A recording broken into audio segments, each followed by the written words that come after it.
Metode-metode pembelajaran dalam dimensi hadis sangat penting bagi kita untuk mempelajarinya karena sebelum melakukan ataupun memberikan materi kepada anak didik, kita harus tahu terlebih dahulu metode-metode pembelajaran yang tepat untuk digunakan kepada anak didik tersebut. Sesuai dengan yang dilakukan ataupun yang dicontohkan oleh Rasulullah SAW, seperti beliau sangat memperhatikan situasi, kondisi, dan karakter seseorang sehingga nilai-nilai Islam yang ditransferkan bisa dengan mudah dipahami dan dikuasai oleh para sahabat.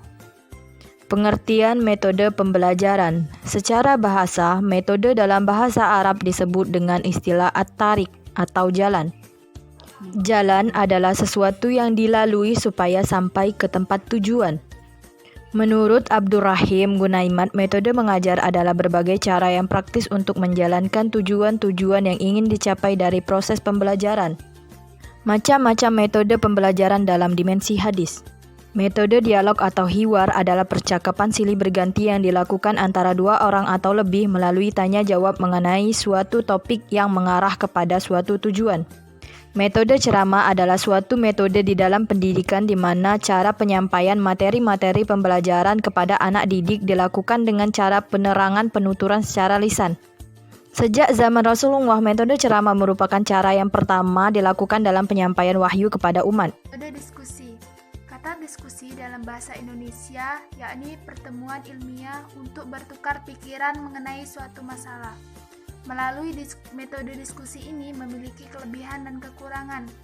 Kelebihannya yaitu suasana lebih hidup sebab siswa mengarahkan perhatian atau pikirannya kepada masalah yang sedang didiskusikan. Kekurangannya dalam metode diskusi ini ialah kemungkinan ada siswa yang tidak aktif sehingga diskusi baginya hanyalah merupakan kesempatan untuk melepaskan tanggung jawab. Selanjutnya metode keteladanan atau al-uswah hasanah, yakni dapat diartikan contoh yang baik, suri tauladan. Dengan demikian metode suri tauladan ini seorang guru mesti berbicara, bertindak, bergaul, dan berperilaku yang baik dan yang terbaik dalam kehidupan sehari-hari. Selanjutnya, metode kisah ialah suatu cara mengajar di mana guru memberikan pembelajaran materi melalui kisah atau cerita. Selanjutnya, metode pemberian hukuman. Hukuman dalam pandangan Abu Ahmadi ialah suatu perbuatan di mana kita secara sadar dan sengaja menjatuhkan nestapa kepada orang lain, baik dari segi kejasmanian maupun kerohanian. Oleh karena itu, kita mempunyai tanggung jawab untuk membimbingnya dan melindunginya. Selanjutnya, metode pemberian hadiah atau reward dapat diartikan sebagai penguat terhadap perilaku peserta didik. Pemberian hadiah dapat memberikan pengaruh yang cukup besar terhadap jiwa anak didik untuk melakukan perbuatan yang positif dan bersikap progresif. Selain itu, dapat juga menjadi pendorong bagi anak-anak didik lainnya untuk mengikuti anak yang telah memperoleh pujian dari gurunya.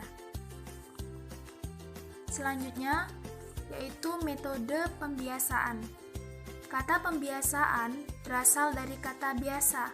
Biasa dapat diartikan sebagai sesuatu yang lazim atau umum. Dengan demikian, kata pembiasaan mengandung arti sebagai proses membuat sesuatu menjadi biasa, sehingga menjadi kebiasaan. Seperti contohnya, bagaimana Nabi SAW menuntut para orang tua dalam melakukan pembiasaan kepada anak-anaknya melalui pembiasaan sholat 5 waktu. Selanjutnya, metode pengulangan. Dalam masalah pendidikan, paling tidak ada 2 maksud dari pengulangan ini, yaitu pengulangan dari segi penyampaian guru terhadap materi pendidikan. Maksudnya materi itu diulang-ulang oleh guru berkali-kali agar murid lebih paham apa yang disampaikan oleh guru tersebut. Pengulangan yang selanjutnya ialah dari segi latihan atau praktek terhadap materi yang disampaikan guru.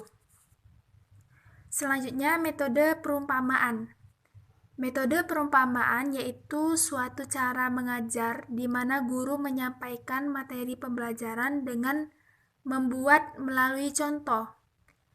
Perumpamaan juga dapat diartikan sebagai bahasa kiasan yang menyamakan satu hal dengan hal yang lain, menggunakan kata-kata pembandingan seperti bagian, misal, seumpama, laksana, dan kata-kata perbandingan lainnya.